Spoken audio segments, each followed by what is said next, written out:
Nest rests her cup, heart feather in wood's wind, her capillaries in air above. Sky is a heart cut red, its amber spilling. Nest stills her dust mosses, wet roots stir up the sleeping house. Soft the softening rain, my veins answer tree.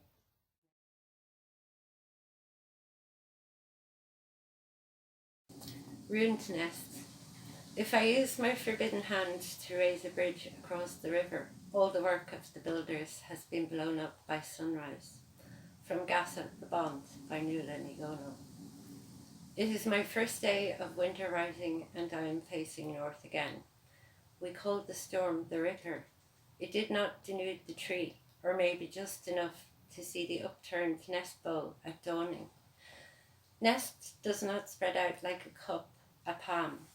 It does not artfully capture the sun's late awakening in its mess of twigs. They are not exactly fire-tipped, those twigs. It was a nest of marauders, ram raiders, of magpies. One just stepped blithely down onto the neighbour's roof and tipped across to the doomed tree. He didn't even pause. He didn't even look at the empty nest, the doomed tree, the frayed blossom behind its limb gash. The tree will be cut down. Its fallen limb lies, perfuming the drenched soil. The pigeons had left. I have my answer. A black shape overflies my desk and I am thinking of chance, of team. It is my first day of winter writing and I am facing north. The southeastern sun was gaudy, it tried my eyes. Winter sun contains the memory of warm on my back. There is a revealed nest in my tree, big as a basin. The pigeons left and no wonder. I am almost curious enough to go out and look at the nest. I am shocked enough to watch its ruination in the rain. I want to explore it all. Instead, I am watching the leaves that the Ripper tore, except that they fall from a place that is above and beyond the tree. Have they blown from the other side of the house? Have they soared over my roof? The leaves float down regardless of my curiosity. The builders have gone and left it all there, exposed.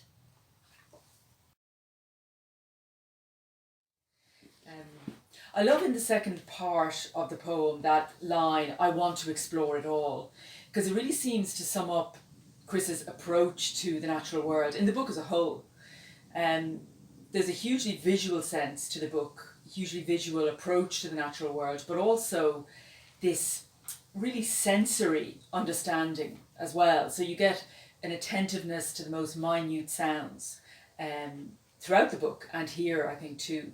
The other thing about this poem, I think, is that it addresses a particular image, which is of the nest, but also there are other images of containment, like cups, for example, which speak to that sense of nurturance, I think, that sense of containment, which has a very positive, perhaps, rather than a more negative connotation.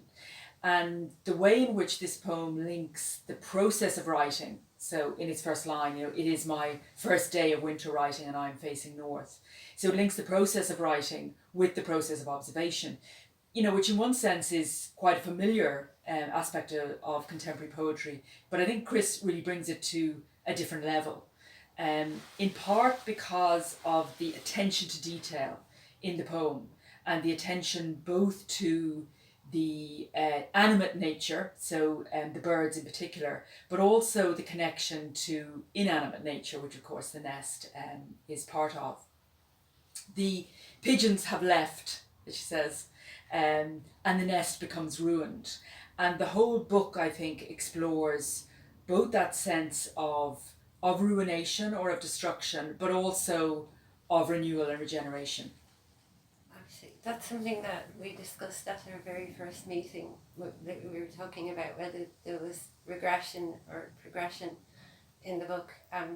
So the actual tree, because it is an actual tree, survived. And I did stand out in a storm, bolstering it. And, so I'd like to think it was more about fragile hope than about than destruction. But like the reality is that there is kind of destruction. It's a microcosm rather than it's very localized to one place, which is my garden, you know. But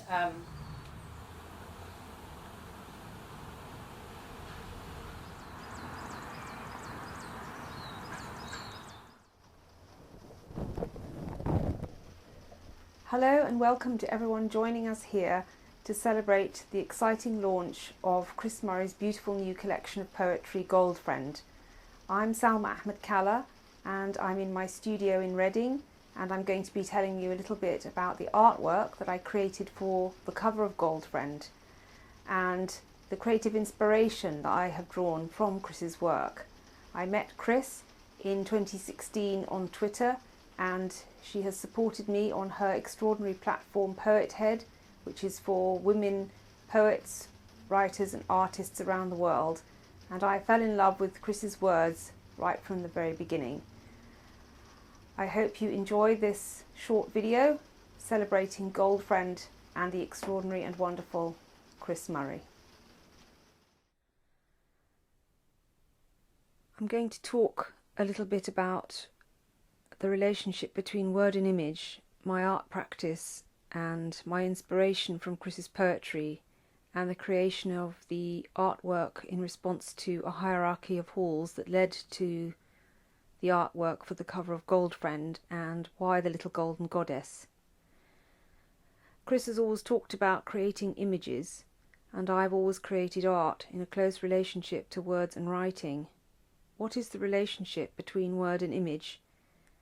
For me, the crux of the matter is embodiment in language and image, how we understand and feel through the forms, shapes, colours and substances of our world.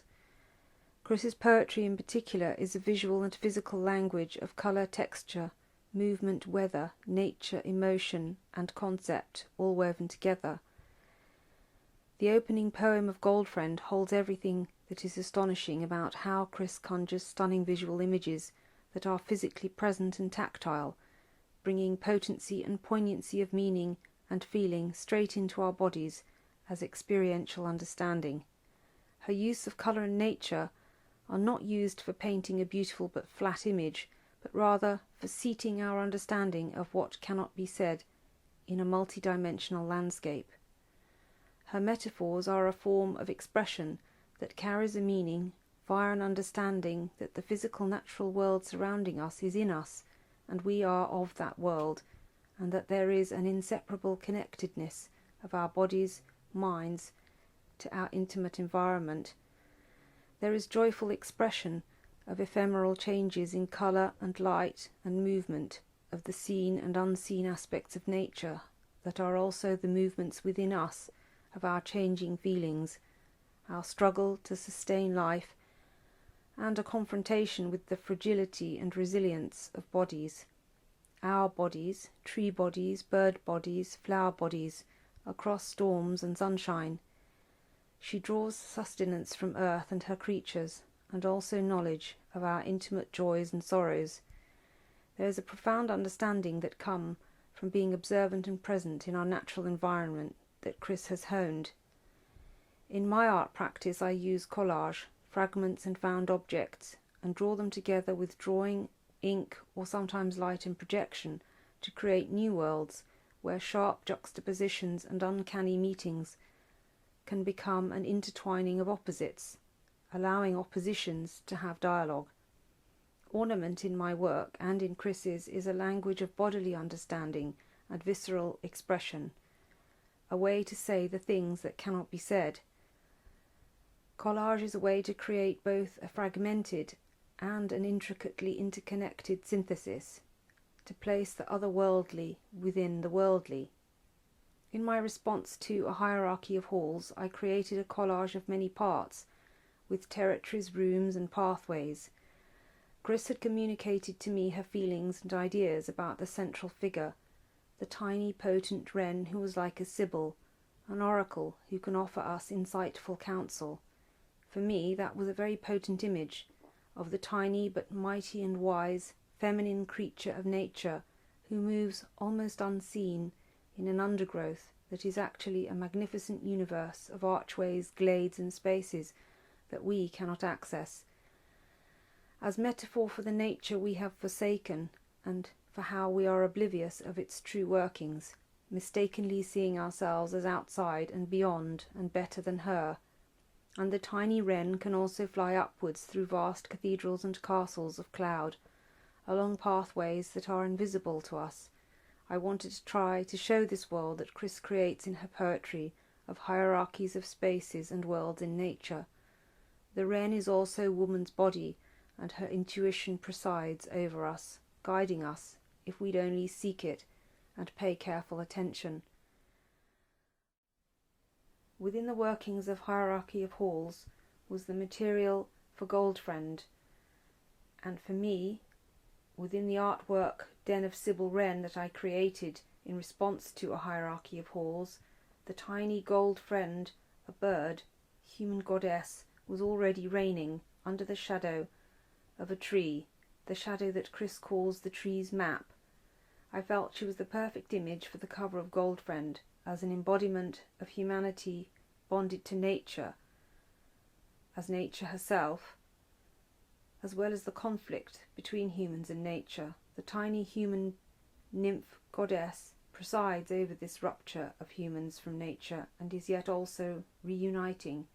In many of Chris's poems, the flutter of wings or feathers or movements of birds are actually our movements. Skin is a river, a heart is full of small birds, red flowers, grass can be tragic.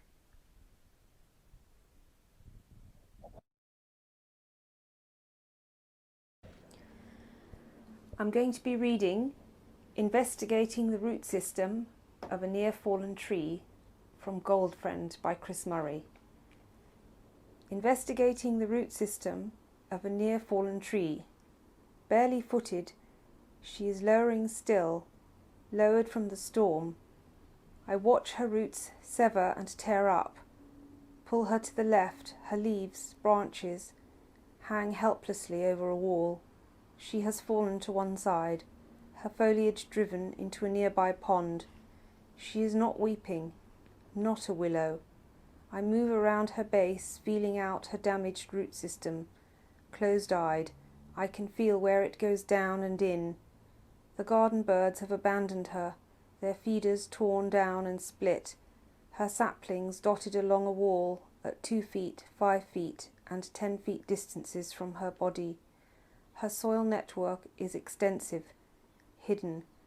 I push a pitchfork between the near visible roots and the soil until tree's map is exposed. Altar tree. There is nothing for it but to tear up the topsoil by hand until the near network of her root system can be seen. Of her major roots, one is defunct completely. One has surviving hair-like extrusions 2/3 up from the rip.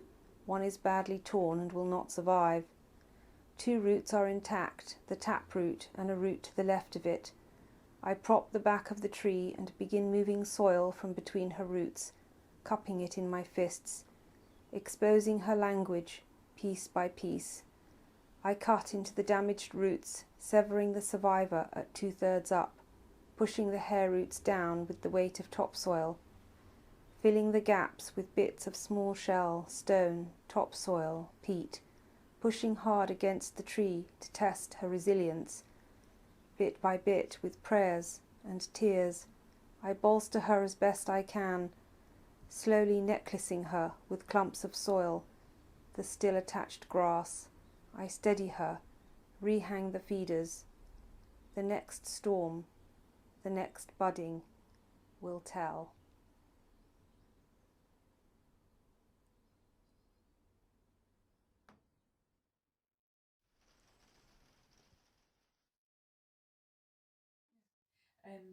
Yeah, I think what I really love about this poem is, in a way, the way it presents a kind of mirroring of the attention to the roots, which we almost never pay attention to in trees. mirroring the foliage or the branches, you know, so you get that sort of almost upturned view of the tree, literally. The other thing is that, you know, it really makes the tree seem like a being, you know, that response of the speaker to the tree and this kind of nurturing of the tree.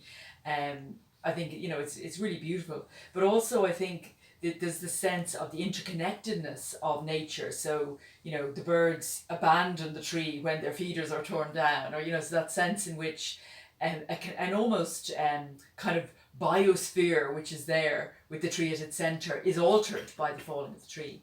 And you know, that sense of connection, I think, which is also there through all the poems. We get these connected images and connected words. You know, you're talking about having themes in different notebooks. Yeah. Are you conscious of those themes kind of evolving, or are you conscious of a new and different theme emerging that requires a new space to develop?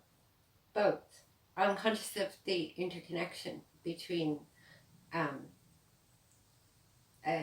themes, and then I'm conscious of it evolving, but like maybe I don't want them to evolve too quickly, because one of the kind of most important things I would do is I like to pay attention to how things work and how they develop. So like I could, a poem would occur to me, I'd be out on a run or something, and a poem would occur to me, and it would just be a line or an image, and I'd take it home and I'd write it down, and maybe as I was writing it down I would go, oh my god, that would fit in with something I had written in 2012. So I go back and I look at what I'd written in 2012, and even though the image is very similar, it has evolved imagistically or whatever beyond that, but there's an echo back. So I have all my notebooks and I have all my themes, and sometimes it might be one small theme or one core theme, and it's just kind of rippling out. And one of the things in the book that really interests me is this treatment of light. Now obviously symbolism of light and darkness is, you know, very familiar in lyric poetry, but in the poem Dawn, for example, there's a piece which says, her subterranean work is accomplished, not pushed off, neither denied. And I thought that was really interesting, that sense of, well, the word accomplished, first of all, but the idea that it seemed to me to be that you don't move away from a state of darkness or light, but there's some natural sense in which you move on from it while also affirming it in some way. And in the book as a whole, light and the emergence or fading of light is really important. And it's also important in terms of as an aspect of how we see things, because obviously without light, forms and materials aren't defined, you know, and colours don't exist and so on. So it seemed to me that light was really central to so many of the different constructs of the book, in terms of the organic world, in terms of colour with flowers and so on.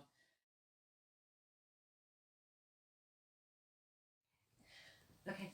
Blue flowers will always seek the sun, they cannot bear the weight of the fallen. Retrieve the fallen bough, a tree wound will turn from, will shun like a flower tonight. Blue flowers will always seek the sun, they cannot bear the weight of the fallen. Steep the bloodroot in water, white is an expression of winter. Yellow veils a rupture, till grip and flay will allay to a homeopathy, and drench the whole red, break the tree. Whole drains to an acid orange, a stark on stark, two wounds juxtaposed. Blue flowers will always seek the sun, they cannot bear the weight of the fallen. The cloud rupture turns acid as new leaf, scars and nubs, tears down again to Easter. Dream clutches down, bears in, pulls, bends to the held in root, branch and nub. Lift the bough from the frail grass, from atop blue flower heads. Blue flowers will always seek the sun, they cannot bear the weight of the fallen. That the blue flower may turn to sun's life, always strives up. Life will strive up, life strives up. Yeah.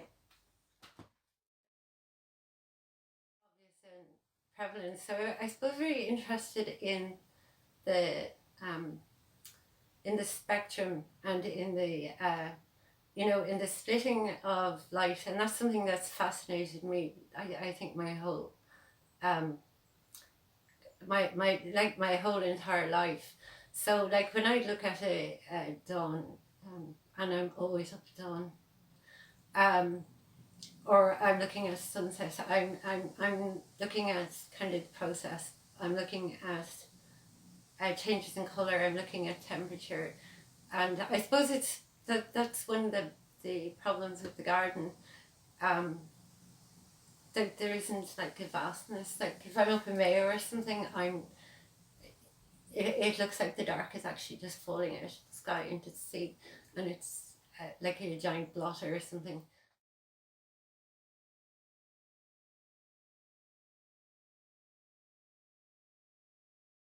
Hi everyone, I'm Una Lee, a composer and a sound artist based in Belfast.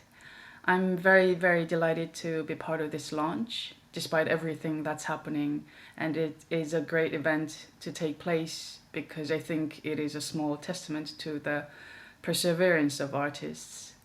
Today I'm going to share an audio piece with you which I've created based on Chris's poem Nocturne for Voices 1 and 2, part of her new book Gold Friend. It is a very inspiring poem, beautiful, very musical and visual. It was an honor to work with it, and thank you.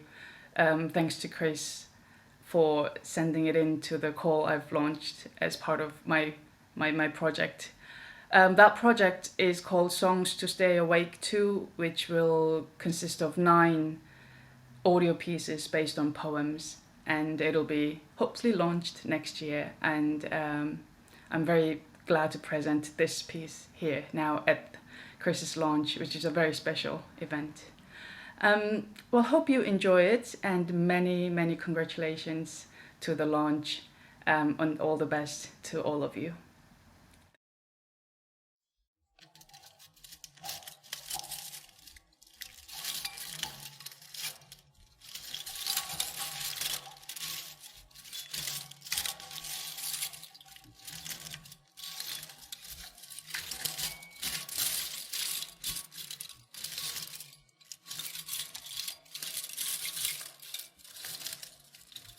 Sea pummels shore, wind and reed knock trees. Winter trees' wooded music is not green sapped. But but, and alone. The moon is all. Soul whispers reed. Soul troubles the wing. Soul gathers in the dewy morning, and the heart it ties to. Quiet. Moon is not all, while the restive sea and you separate. Silence. Quiet. Quiet. Peace.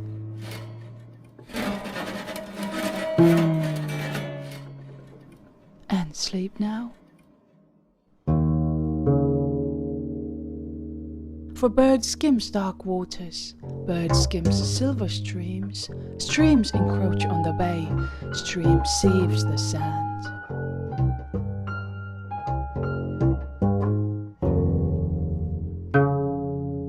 And sleep now. In silence, peaceably, the moon is all. It lights a trail.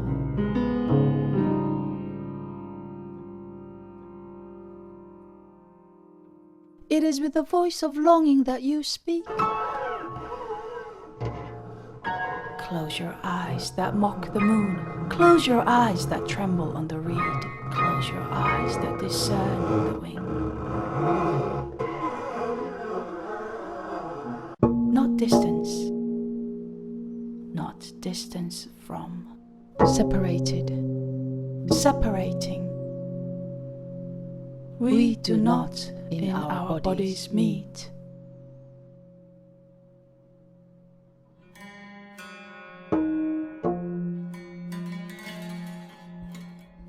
The moon is all. It is an emptiness.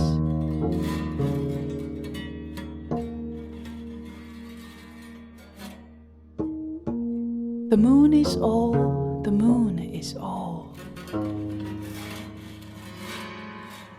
And sleep and dream with, or a wisp of memory.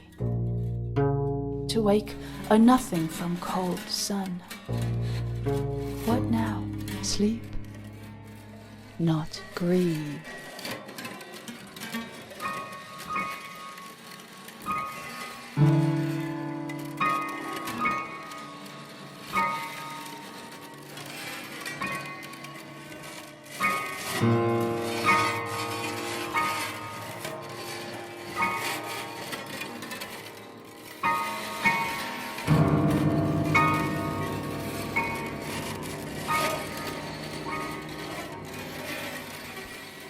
Quiet.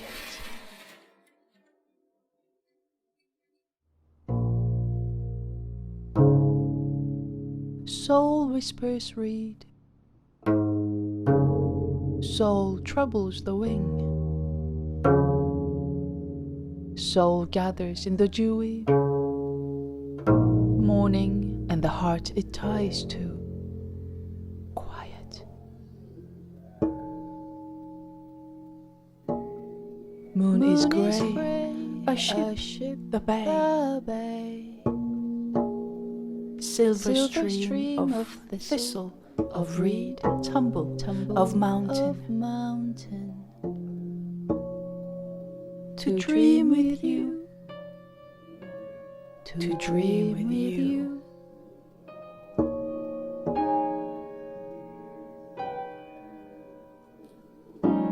Again she sleeps. Quiet. Peace.